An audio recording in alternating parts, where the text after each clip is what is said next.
Welcome to our most recent Tush Talk. I'm Karine Legault, patient. Bienvenue à notre Touch Talk le plus récent. Je suis Karine Legault, spécialiste en soutien patient chez CCC.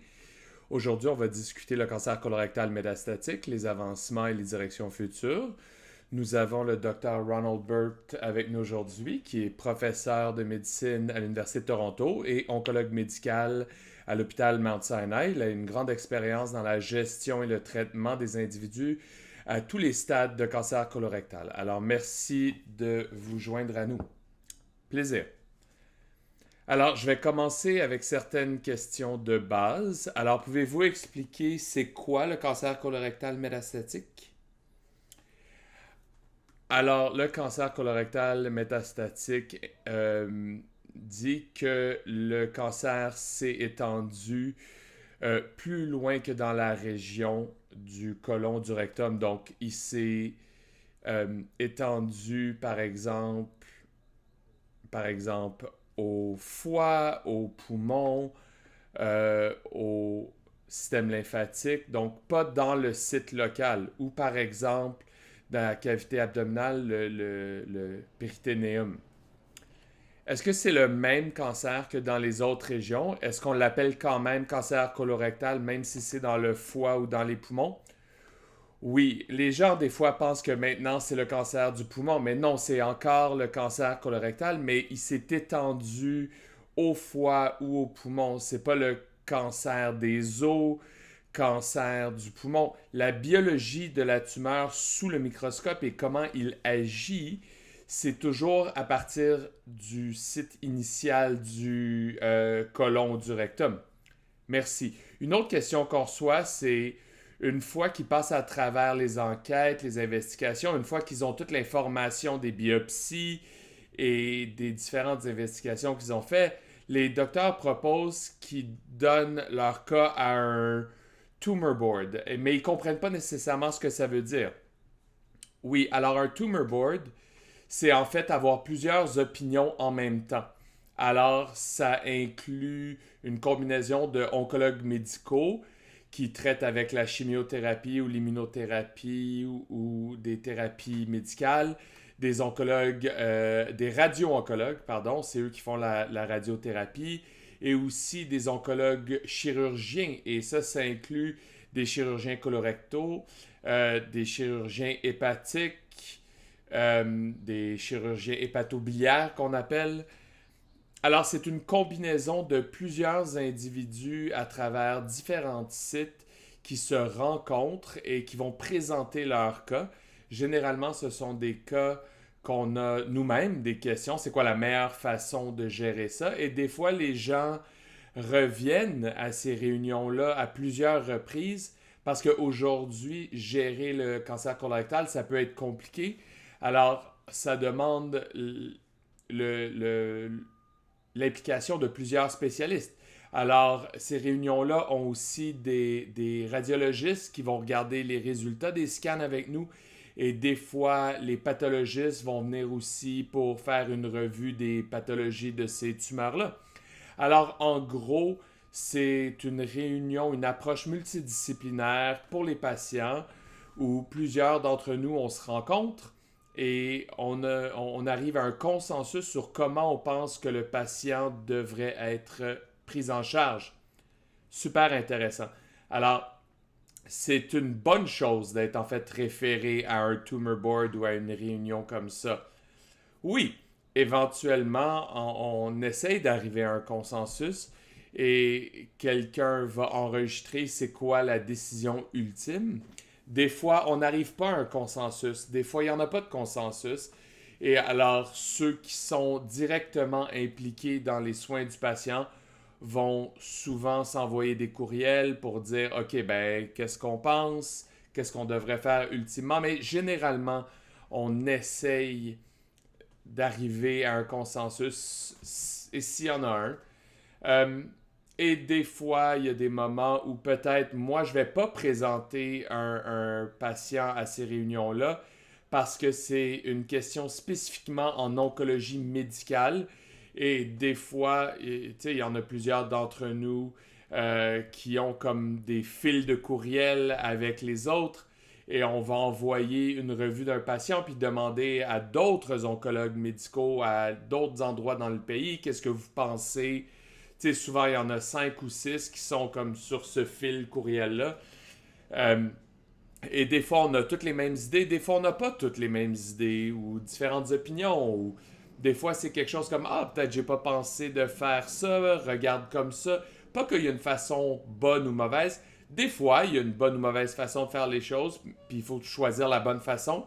Mais des fois, les gens ont d'autres idées. Ah, peut-être qu'il faut faire ça en premier au lieu de ça. Excellent. Euh, Vous faites ça depuis quand même longtemps. J'ai commencé à pratiquer en 1985. Alors, comment est-ce que le cancer colorectal métastatique était traité quand vous avez commencé votre carrière? Alors, en fait, j'en discutais avec mes résidents cette semaine. Quand moi, j'ai commencé en 1985, on... souvent, on débattait la chimio versus les soins palliatifs.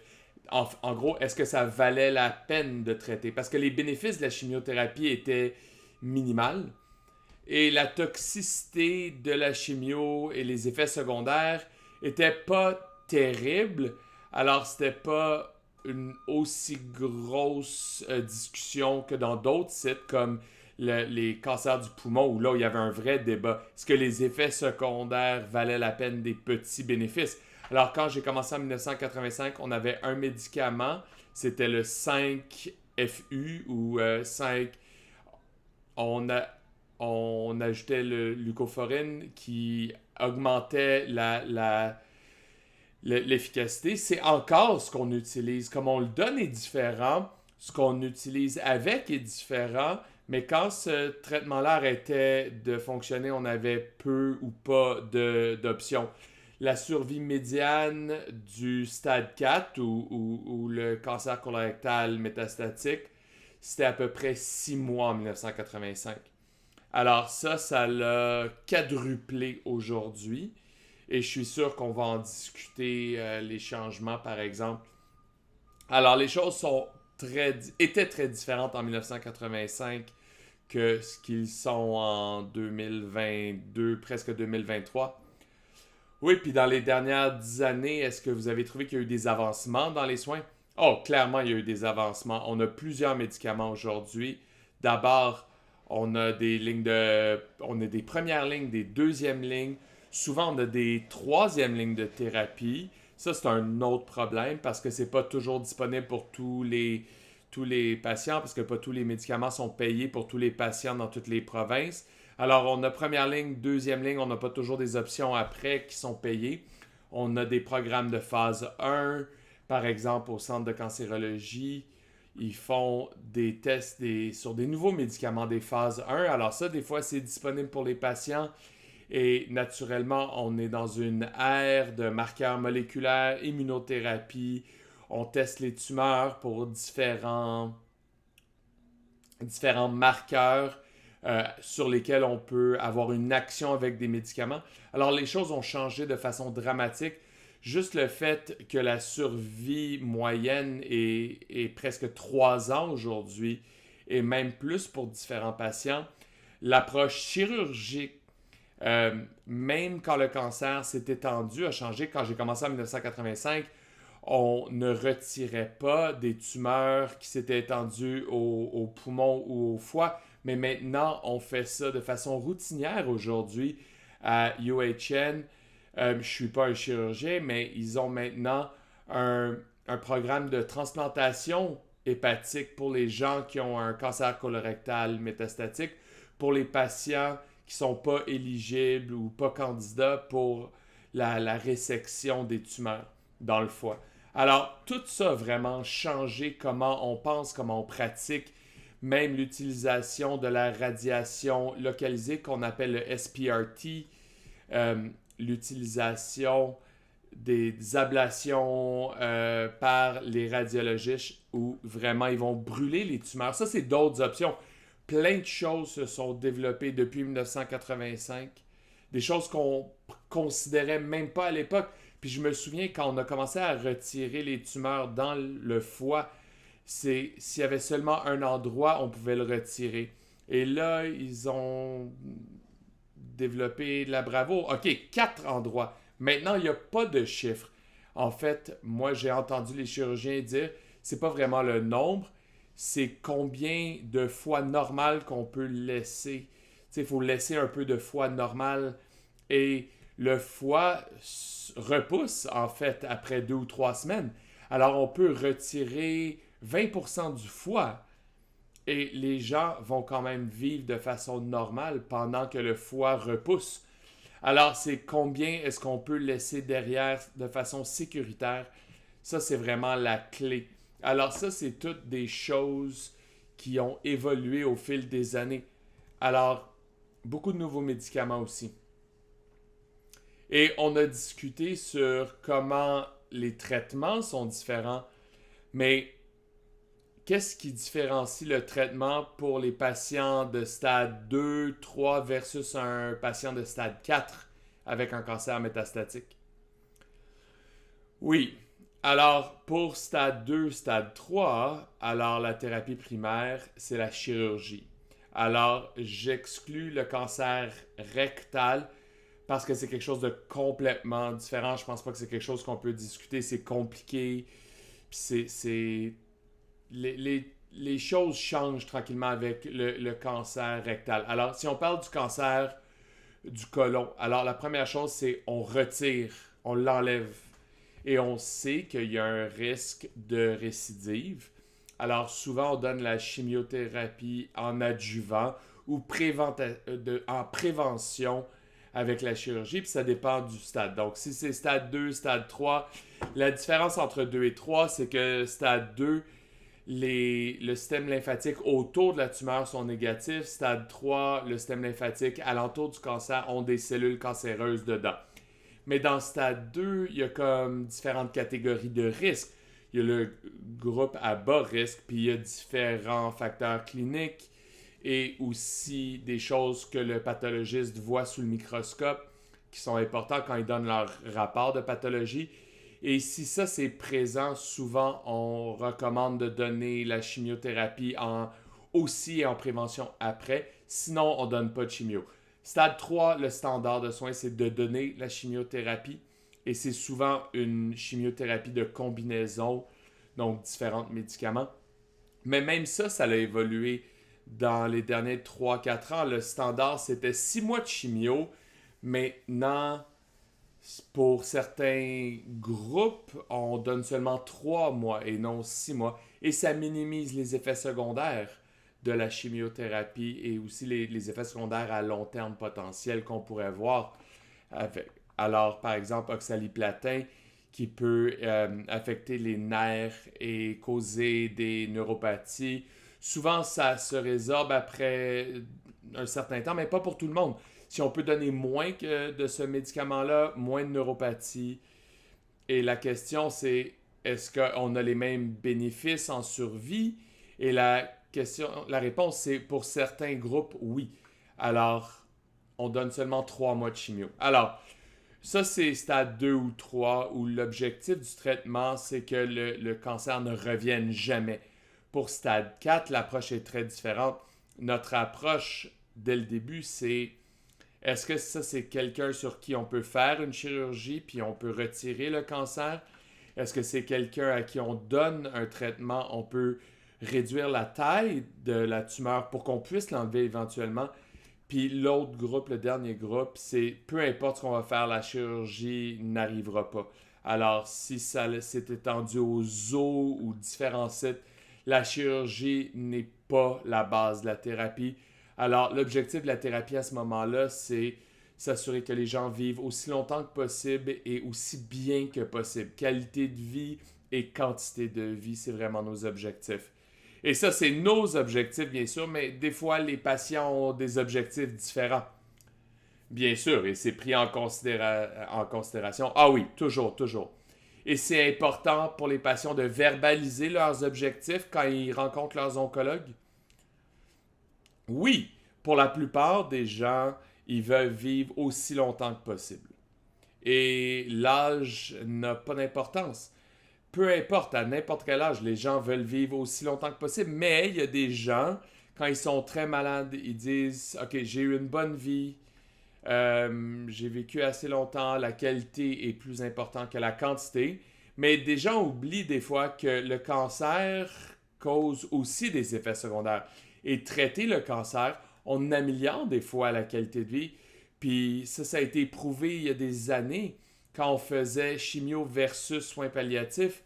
Et les meilleurs soins, le soins palliatifs, ça veut dire faire tout sauf la chimiothérapie. Que ce soit la gestion de la douleur, la gestion de la constipation, la radiothérapie locale pour la douleur. Ça, c'est vraiment les meilleurs soins de soutien. Et on fait ça encore, puis ça fait partie de la thérapie systémique. Et en fait, nos médecins en soins palliatifs travaillent avec nous, puis c'est quelque chose que les gens ont ce concept que les soins palliatifs, c'est ma vie est finie, c'est la fin de vie. Puis c'est pas du tout vrai. Ils sont, ils connaissent très bien la gestion de la douleur, les soins de soutien. Je pense que c'est mieux d'appeler ça des soins de soutien versus les soins palliatifs. Peut-être c'était quelque chose d'il y a des années qui aurait dû être changé. Puis en fait, les études montrent aujourd'hui que quand les gens reçoivent des soins palliatifs plus tôt, en fait, vivent plus longtemps que ceux qui attendent, OK, qui ne reste plus rien à faire. Et là, on va voir un médecin en soins palliatifs. Alors, nous, on est chanceux. On a des médecins qui travaillent avec des médecins de soins palliatifs dans ma clinique. Ils arrivent tôt dans le processus. Naturellement, il y a des gens qui ont encore cette idée que palliatif, c'est fin de vie, puis on ne veut pas les voir. Mais je pense que c'est une bonne idée qu'ils soient impliqués. Alors ça, c'est nos objectifs. Il y a stade 2, stade 3, stade 4. Il y a différents objectifs, différents plans de traitement. Alors, il faut regarder un peu les différents groupes, même à l'intérieur du cancer métastatique. Puis c'est pour ça qu'on a des tumor boards ou des réunions. Et ce que j'entends, c'est que il y a plus de succès avec les traitements qui sont disponibles pour la prolongation de la vie. On offre plus d'options aux patients qu'avant. Oui, c'est pour ça que personne ne veut prendre sa retraite. C'est excitant, il y a beaucoup de nouvelles choses qui s'en viennent. La recherche est là, elle continue de changer. Et notre compréhension de la biologie du cancer. Puis quand j'ai commencé ma pratique, je disais, un jour, on va être capable de trouver certaines choses sur la surface des cellules cancéreuses, puis on va être capable de cibler ça directement. Et j'avais raison, mais j'avais aussi tort. La chimio est aussi une composante importante des traitements. Alors, on ne s'est pas débarrassé de la chimio encore, ce que je pensais, puis je pense pas qu'on va à l'avenir proche, mais on est capable de déterminer certaines choses qui poussent le cancer et on est capable de cibler ces choses-là. Et il y a des effets secondaires aussi. Alors, pas tout est parfait. Alors, certains des traitements plus ciblés, ceux qu'on entend, c'est l'immunothérapie. On entend ça beaucoup. Mais c'est encore très limité à un certain segment de la population. Est-ce qu'on voit à l'avenir qu'éventuellement, ils vont devenir plus disponibles à plus de patients? J'espère. La population maintenant, et ça, malheureusement, les médias sont pas très bons à ça parce qu'ils parlent pas. Quand les données sont arrivées de ASCO au printemps, alors le taux de réponse au cancer rectal, je suis sûr que vous êtes au courant. Même quand je ne suis pas revenu de Chicago encore, les gens m'appelaient. Parce que tout ce qu'ils ont entendu, c'est 100% de réponse avec immunothérapie. Ils n'ont pas entendu. Puis en fait, c'était pas rapporté. J'ai vu CNN, j'ai vu tous les articles et nulle part est-ce qu'ils parlaient le petit sous-groupe de patients pour qui l'immunothérapie, en fait, fonctionne. On appelle ces patients-là des hauts MSI. Alors, l'instabilité de microsatellites, ce qui en fait regarde la façon que l'ADN se répète. C'est très simpliste, là, naturellement, mais à l'intérieur de la cellule cancéreuse. Puis on a deux groupes. On a MSI stable ou bas et MSI haut. Et c'est la population MSI haut. Puis c'est seulement 5% de tous les cancers colorectaux pour qui l'immunothérapie fonctionne. Et maintenant, on a des études pour montrer que les patients pour qui le cancer s'est étendu, on donne l'immunothérapie, c'est mieux que la chimio, puis c'est le standard de soins pour cette sous-population-là. Il y a des études qui essayent de faire ce que j'appelle des tumeurs froides, les rendre chaudes, en les rendant plus répondantes à l'immunothérapie, mais malheureusement, jusqu'à date, ces études-là ont été négatives, où ils n'ont pas été capables de convertir une tumeur pour laquelle l'immunothérapie ne fonctionne pas, le transformer en tumeur pour qui ça fonctionne. On espère que ça va changer éventuellement, mais pour maintenant, l'immunothérapie, c'est spécifiquement pour ce petit sous-groupe de patients. Il y a maintenant une autre étude à Paris où l'avancement local, où on donne l'immunothérapie, puis c'était phénoménal, c'était fantastique, incroyable. C'était un symposium présidentiel. Encore une fois, petit chiffre de patients dans les deux études, c'est pas encore utilisé at large. Il faut voir encore des études randomisées. Mais même pour la maladie précoce, peut-être ça va être utilisé plus tard. Alors, je pense que l'avenir est prometteur, mais je pense qu'il faut l'ouvrir à plus que 5%. Alors, dans l'adjuvant, à peu près 50% sont MSI plus haut. Alors, c'est différent stade précoce versus stade métastatique. Mais, encore une fois, un petit chiffre. Alors, l'immunothérapie, c'est pas pour tout le monde. Et j'espère que le média va être plus... Tu sais, rendre notre travail vraiment plus difficile. Et est-ce qu'il y a d'autres traitements qui s'en viennent, d'autres évolutions qui arrivent dans le traitement du cancer colorectal dans l'avenir proche que vous pouvez voir? Je pense pas qu'il y a rien qui est à l'horizon de façon imminente. Maintenant, on fait des demandes routines pour des tests moléculaires. Je pense que l'avenir va être qu'on va faire ce qu'on appelle du séquençage de prochaine génération de façon routinière et détecter plusieurs mutations en même temps pour lesquelles on va avoir des médicaments spécifiques. Je pense que c'est là qu'on s'en va. Ça serait super si ce test-là était fait à tout le monde, si ça c'était disponible pour tout le monde automatiquement. Alors, un médicament qui serait dans le pipeline ou pour les études, pour les médicaments qui vraiment sont ciblés. Est-ce qu'il y a quelque chose qui s'en vient? Pas vraiment. Alors, il y a des nouveaux médicaments qui vraiment ciblent ces cibles-là. Le problème, c'est que les gens qui payent veulent voir les études randomisées. Alors, ce qu'on donnerait normalement versus quelque chose qui est nouveau, puis pour voir si cette chose nouvelle-là est supérieure versus l'ancien traitement. Le problème étant que les anormalités qu'on trouve sur ces tests moléculaires-là, c'est des très petits pourcentages de la population. Alors, pour avoir des études randomisées, c'est pas facile parce qu'on ne parle pas de plusieurs personnes qui seraient éligibles pour l'étude, pour l'essai clinique.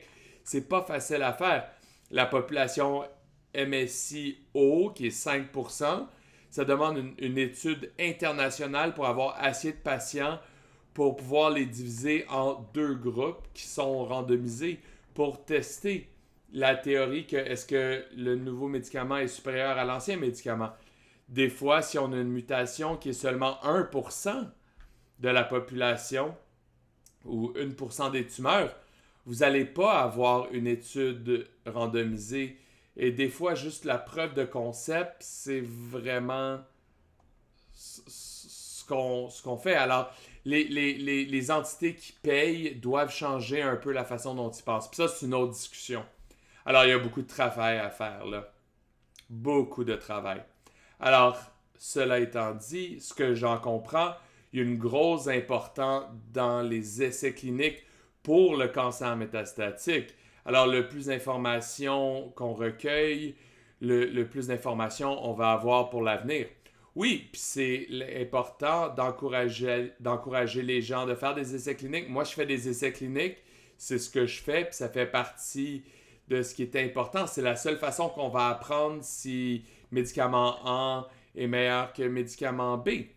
C'est la seule façon qu'on va être capable de prouver aux payeurs que c'est le traitement qu'on devrait être en train de donner. Un des problèmes, c'est que le coût, puis je vais juste le mentionner rapidement, c'est que beaucoup du temps, les nouveaux médicaments remplacent pas les anciens médicaments, ils changent la séquence. Alors, alors le coût, c'est pas que le coût total change, parce que les nouveaux médicaments ont tendance à être beaucoup plus chers, mais à un certain point, à moins que les nouveaux médicaments deviennent une cure, et qu'on n'utilise jamais tous les autres médicaments, la plupart du temps, ultimement, on va quand même utiliser la chimiothérapie ou même des fois, on utilise une combinaison de chimio plus le nouveau médicament. On voit ça avec ce qu'on appelle l'immunothérapie. On les donne pas en monothérapie, on les donne avec la chimio. Alors, c'est juste la façon que les choses arrivent, les séquences changent. Peut-être qu'on va trouver la clé magique et ça va être un traitement pour X temps, puis le cancer ne revient plus jamais. Oui, puis c'est ce qu'on espère. Alors, juste pour changer la conversation un peu, je pense qu'on l'a adressé un peu au début quand vous avez parlé des meilleurs soins de soutien, mais est-ce qu'il y a d'autres façons que les équipes de soins peuvent soutenir un patient métastatique? Souvent, on parle du volet émotionnel ou le stress psychologique d'avoir un cancer métastatique. Est-ce qu'il y a des outils pour aider les patients, pour les aider à gérer ces défis-là? Certainement, on pense que la plupart des cliniques, certainement la nôtre, on a l'équipe de soins palliatifs, ils voient nos patients, sont dans les cliniques, ils arrivent tôt dans le processus. On a des travailleurs sociaux qui travaillent avec nous, on a des nutritionnistes qui travaillent avec nous et on a un psychiatre dédié qui voit seulement des patients en cancérologie. Alors, je pense que la plupart des cliniques ont ces genres de soutien ça. Il y en a qui sont peut-être pas aussi disponibles, mais je pense qu'on le fait tous. Et là, ensuite, on a Cancer Colorectal Canada qui soutient les gens. Et on a beaucoup de ressources que les gens peuvent en fait utiliser. Alors oui, il y a plusieurs choses qui sont là pour les gens. La cancer canadienne, la Société canadienne du cancer, mais spécifiquement pour le cancer colorectal, CCC fait un travail exceptionnel et il y a d'autres ressources qu'on a qui peuvent aider les patients. Mais à l'intérieur de la clinique, nous certainement, on a beaucoup de ressources qu'on peut donner en soutien pour nos patients. Puis notre travail social va voir nos patients, nutritionnistes aussi. Alors c'est tout important. Puis finalement, on a comme plusieurs endroits, comme plusieurs hôpitaux. On a un navigateur de médicaments parce que la quantité de paperasse pour accéder à certains médicaments. Alors, par exemple, certains, c'est des programmes d'accès spéciaux, ne sont pas payés encore. Alors, beaucoup de gens pensent que les grosses compagnies pharmaceutiques sont mal, mais ils nous donnent beaucoup de médicaments gratuitement. Et c'est pas illimité pour toujours, mais jusqu'à temps que ces médicaments-là soient payés, et on ne sait pas quand est-ce qu'il va être payé, mais ils vont les donner dans des programmes d'accès spéciaux. Alors, il y a les navigateurs de médicaments qui peuvent vous aider à accéder de cette façon-là en travaillant avec les compagnies d'assurance. Alors oui, il y a un système à deux volets. Donc, des fois, les gens qui ont une assurance privée peuvent avoir accès à certains médicaments qui ne sont pas payés par le système public. Alors, ils peuvent naviguer. Est-ce que votre plan de médicaments va payer pour ce médicament-là ou pas? Alors, il y a différentes choses, beaucoup de soutien pour les gens. Je pense que tout le monde a des navigateurs Euh, je peux pas m'imaginer de travailler sans. On le faisait avant, mais aujourd'hui, je peux pas m'imaginer travailler sans. Oui, puis c'est tellement une bonne ressource. Et bon point, je pense que beaucoup de patients qui participent dans nos groupes de soutien que nous, on offre ici à CCC ou d'autres associations de cancérologie, il voient tellement de bénéfices à participer, à discuter avec d'autres individus qui passent à travers les mêmes choses. Et juste avoir l'expérience de vie réelle et de partager, c'est tellement un avantage. Et ils partent de ces réunions-là avec tellement une vision différente de leur situation courante. Oui, puis je pense qu'il y a les programmes de survivants euh, à Princess Margaret. Ils ont un programme de survivants où les gens peuvent se faire référer et naturellement, l'incidence chez les jeunes adultes augmente pour le cancer colorectal. Puis ça, c'est un groupe très spécifique qu'on doit cibler. Merci beaucoup, Dr. Burks, d'avoir participé avec nous aujourd'hui, d'avoir l'opportunité de parler avec nous. Ça l'a amené tellement de belles informations. Puis je suis sûr que les patients vont en tirer bénéfice et avoir plus d'informations avec lesquelles avancer. Puis on espère vous parler à l'avenir. Oui, merci, c'était bonne journée. Merci, au revoir.